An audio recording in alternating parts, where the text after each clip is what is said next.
Select any layer. Use the commands to add the various types of construction drawings. In this case, select the elevation drawing. Set a first point from which to start the elevation, then fix it into position.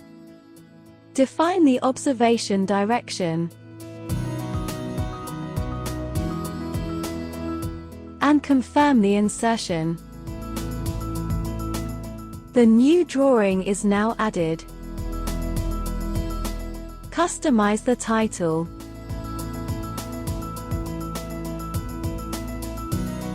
Choose the drawing scale.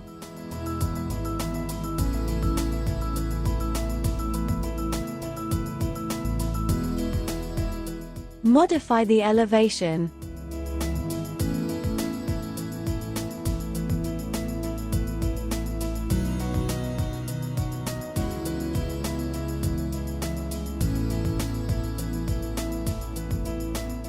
When ready, you can now print it.